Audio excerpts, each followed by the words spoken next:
हाँ, चलिए साथियों, मैं हूँ गोविंद यादव सर जी। और हमारे यूट्यूब चैनल पे या फेसबुक पे आप पेज पे आप लोग का बहुत बहुत स्वागत है। और मैं यहाँ पे अब यूट्यूब पे आपको बहुत सी जो बातें हैं, अनुभव है, चाहे वो राजनीतिक हो, पॉलिटिकल हो या नॉन पॉलिटिकल हो, उनको मैं अपनी भाषा में मैं आपको ज़रूर सिखाने की कोशिश करूँगा या अपनी बातों को समझाने की।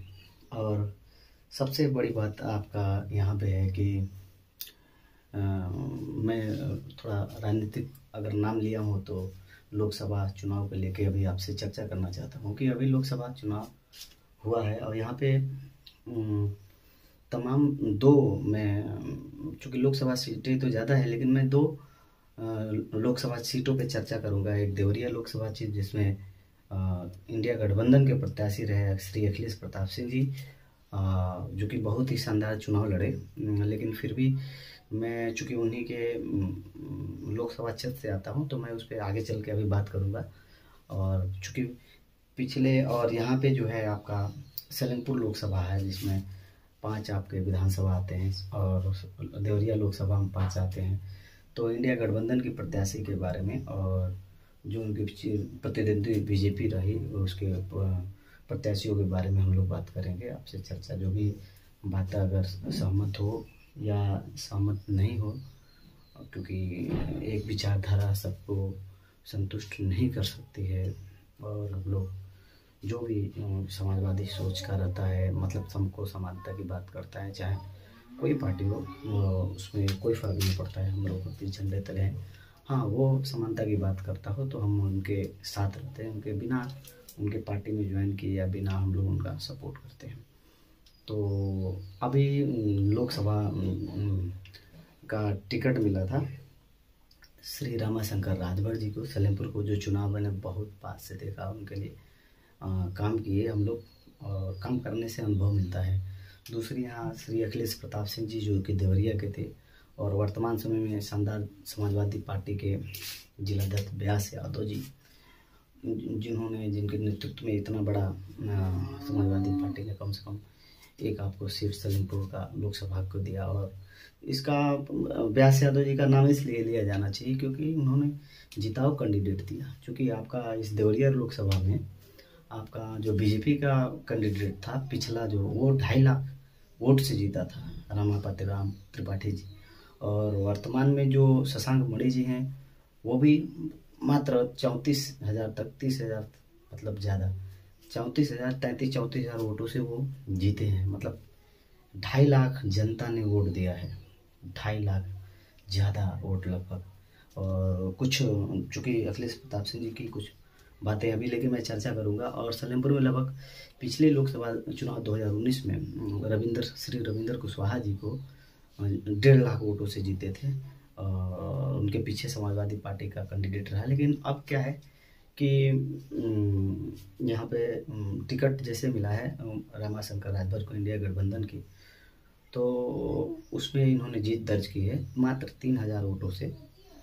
और सब कुछ होते हुए लेकिन आपने मैं देखा हूँ चुनाव में रामाशंकर राजभर जी को, मैंने देखा कि वो बस घूमते रहे अपना रूटीन बना के। और जो भी उनके पास 1 महीना टिकट मिलने के बाद या 15 दिन 20 दिन मिला, कोई ऐसा जैसे विधानसभा जैसे कोई ऐसा चौराहा नहीं था जिसको उन्होंने, और वहाँ के कार्यकर्ता अगर बोले कि इस ग्राम सभा बड़ा है, यहाँ आपको जाने से प्रभाव होगा या यहाँ जाना चाहिए, तो उन्होंने कभी नहीं देखा कि वहाँ हमको खूब ढोल नगारे लेके वहाँ पे लोग इंतज़ार कर रहे हैं। कभी नहीं देखा कि हम यहाँ से अपने 10 लोगों को भेज दिए। और हमने देखा कि एक गांव से हम लोग को होके जा रहे थे तो हमने देखा यार ये गांव तो निकल गया और कुछ समाजवादी पार्टी के लोग उस गांव में नहीं थे। मतलब आगे चौराहा था तो वहाँ कुछ लोगों को लोगों ने क्या किया, इकट्ठा हम लोगों ने पहले जाके देखा कि कुछ लोगों ने क्या किया, उनको बोला कि अरे थोड़ा खड़ा हो जाइए, नेताजी आ रहे हैं। हाँ, तो 5-10 लोग खड़ा हो गए उस चौराहे के। वो अमूमन भाजपा के भी कार्यकर्ता थे और समाजवादी पार्टी के बहुत कम थे वहाँ। लेकिन फिर हमने देखा कि यार, तो इन्होंने क्या किया, गांव के बीच में, गांव के चूँकि पार करके आगे जाना था तो और रमाशंकर राजभर जी ने गांव के बीच में ही रोका, बस 2-4 वहाँ रोक के और मिल के आए। तो हर जगह घूमते रहे। और मेरा ये राजनीतिक अनुभव है कि पैसे से कोई चुनाव नहीं जीत सकता है। जब आपको जनता जिताती है ना, जैसे एक चीज़ और यहाँ पे जो है, तो फिर इस तरह से इन्होंने चुनाव को 1.5 लाख पार किया। सलेमपुर विधानसभा जीते भाजपा से, है ना, उतना मेकअप किया, है ना, आगे बढ़े। और वहाँ सीआर बेलथरा और उधर बलिया की तरफ जाके इन्होंने चुनाव जीता, सिकंदरपुर। तो फिर तो यहाँ पे जो चुनाव था इस बार का 2024 लोकसभा का चुनाव जो उत्तर प्रदेश में थी, वो जनता चुनाव लड़ी। जैसे कई लोग कहते हैं कि जैसे पहले कि बसपा का बहुत बड़ा कैडर है, या बसपा के बहुत सारे ऐसे नेता, ऐसा उसके पास बामसेफ या बामने या बाम से ऐसा संगठन है बसपा का जिसको आप कोई टक्कर नहीं दे सकता है, ठीक है। ऐसे बीजेपी का होता है, आरएसएस है उनके साथ, बीजेपी के साथ आरएसएस है, और तमाम ऐसा संगठन है, एबीवीपी है, और तमाम अंग है जो भाजपा को कोई हरा ही नहीं सकता। वैसे समाजवादी पार्टी के तमाम फ्रंटल है, काम करते हैं, ये करते हैं, वो करते हैं।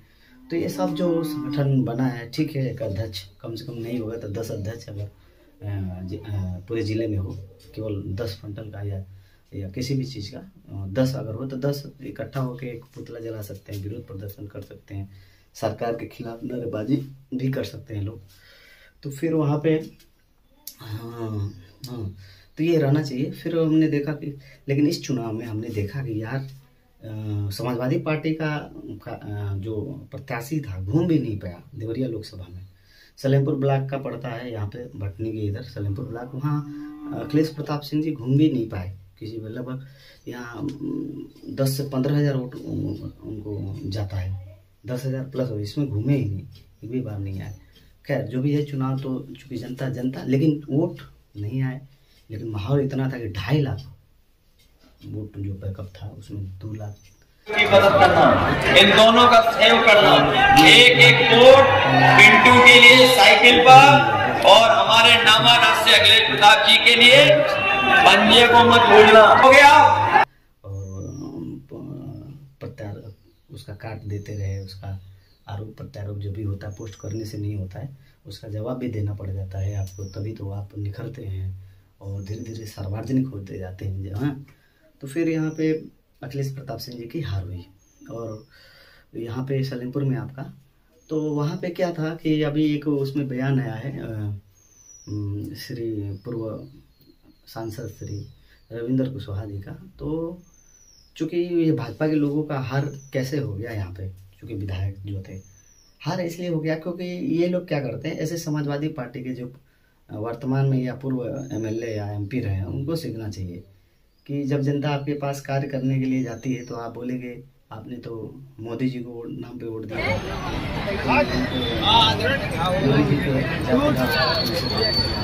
मोदी जी को देख के। तो ये बहुत चालाक बनते थे कि हमने कह दिया और अपना धीरे से जो भी अपना है, अपना काम बस कर ली।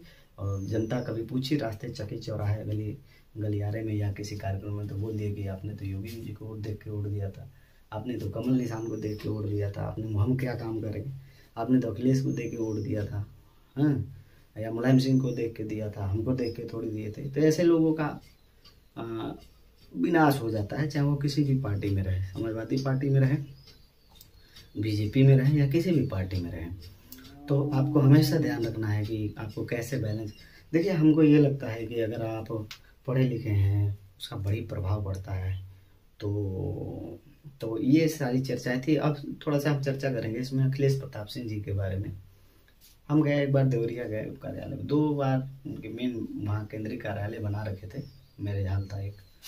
तो हम देखे तो उसमें ठीक है, चुनाव बहुत अच्छा, चूँकि कैंडिडेट बहुत अच्छे थे और वोट भी उतना 2.5 लाख बैकअप करना, बीजेपी के पीछे आना बहुत बड़ी थी।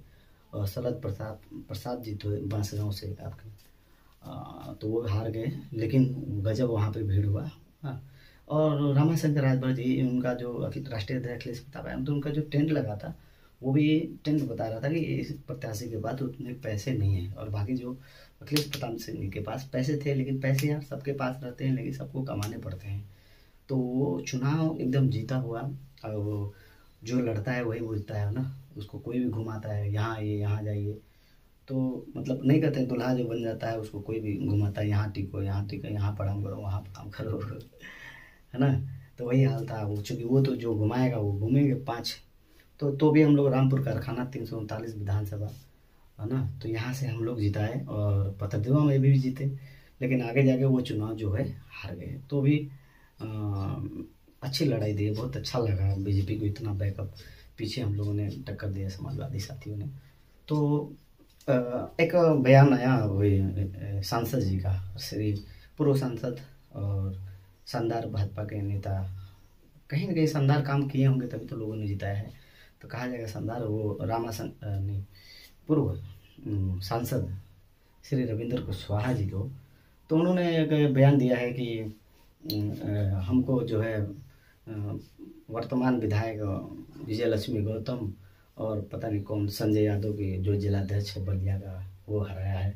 तो भैया ऐसा कुछ नहीं है, आप वास्तव में जांच होगी, टीम बीजेपी की टीम आएगी, जांच करेगी भाई साहब। तो वास्तव में तो इनका कोई रोल ही नहीं था, ये लोग जिनका नीचे नाम ले रहे हैं आप, तो पता नहीं आप उसके पीछे आपका क्या सोच है, लेकिन वास्तव में जो सोच है वो जनता परिवर्तन के नाम पे यहाँ पे उत्तर प्रदेश 2024 के लोकसभा चुनाव में, और ये बहुत ही खतरनाक लहर था, जहाँ ना प्रचार किया वहाँ से वोट गिरता गया गिरता गया गिरता गया।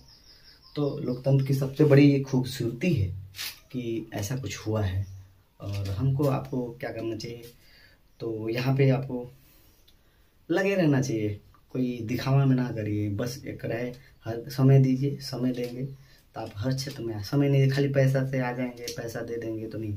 रामाशंकर राजभर जी का मैं बता रहा हूँ, सलेमपुर विधानसभा में खास तौर पे, सलेमपुर तो लोकसभा से लड़ रहे थे, कई ऐसे पूर्व MP MLA जो थे पूर्व के, उनका परिवार पूरा विरोध में कि रामाशंकर राजभर जी आए, और जैसे उनको टिकट मिला तो वो क्या हुआ, देवरिया उतर गए, वहाँ 5-10 ही लोग थे। तो इन लोगों ने डलवाया कि हमारे अगर भैया को मिल गया होता टिकट, या हमारे नेता को मिल गया होता तो ये हो जाता, इतनी भीड़ आती है, एक बर्थडे पे, छोटा सा बर्थडे पे जो है हम लोग खुद धमाल मचाते हैं, इतना भीड़ होती है एक कार्यकर्ता के साथ, और इनके साथ इनको टिकट मिल गया, व्यास यादव जिलाध्यक्ष जी ने दिलवा दिया, और क्या हो गया है ना, ये तो हार ही जाएंगे, इनका सुपड़ा और प्रचार प्रसार करना बंद कर दिए कि हम इनके साथ ही नहीं जाएंगे ना आएंगे। तो ये चूँकि समाजवादी पार्टी ये है कि कुछ ऐसे परिवर्तन होगा, जब हारेगा आदमी तो ऐसे, तो फिर ये लोग विरोध करते हुए, लेकिन जनता जिसको उठा देगी ना भाई साहब, तो बाकी सबकी बोलती बंद हो जाएगी, और इन लोगों की बोलती बंद हो गई, लेकिन नए सिरे से अनुभवी लोग हैं, ज़रूर आगे बढ़ेंगे और सलेमपुर की जनता के लिए काम करेंगे, पूरे देश के लिए काम किया जाएगा। तो इसी वक्तव्य को, तो ऐसा कुछ नहीं सोचना चाहिए जिसको टिकट मिल जाए, और ना कम से कम राजभर समाज का पूरे पूर्वांचल में एक सांसद अगर बना है, तो इसके लिए बहुत बहुत सलेमपुर लोकसभा के सभी वासियों के समाजवादी पार्टी की तरफ से भी आपको बहुत बहुत धन्यवाद। और बीजेपी का हमारे यहाँ लोकसभा देवरिया में जीते हैं शशांक मणि जी, ये भी बयान देते रहते हैं, और जो यहाँ हारे हैं सलेमपुर में, ये भी इनके कई सारे बयान कई जातियों के खिलाफ भी रविंद्र कुशवाहा जी का गया है, और फिर भी ठीक है, अच्छा होता है, परिवर्तन होना चाहिए। यूपी की जनता मुझे लगता है पढ़े लिखे भी है और समझदार भी है, और आने वाला समय में राजनीति में और साफ सुथरा क्षेत्र पढ़े लिखे लोग भी आए, लोगों को आने नहीं देते लोग, चूँकि लोग पढ़े लिखे लोगों के लिए है ना, गंवार जो होता है उसको सपोर्ट करता है आदमी, जो कुछ करने लायक होता है उसको नहीं करता है। फिर भी आपको हार नहीं मानना चाहिए, समय, राजनीति में समय देंगे आगे बढ़ जाएंगे, केवल पैसा लेके आएंगे, एक बार जीतेंगे, फिर उसके बाद कभी आपके चेहरा नहीं लगेगा, पैसे से एक बार खरीद सकते हैं, फिर जनता के दिलों में जगह नहीं बना पाए। इसलिए अपना रोजी रोटी करिए। सभी को आपको हमारे यूट्यूब चैनल पे बहुत बहुत धन्यवाद। चैनल पे नए आए हो तो सब्सक्राइब करिए। जय हिंद, जय संविधान, जय भारत।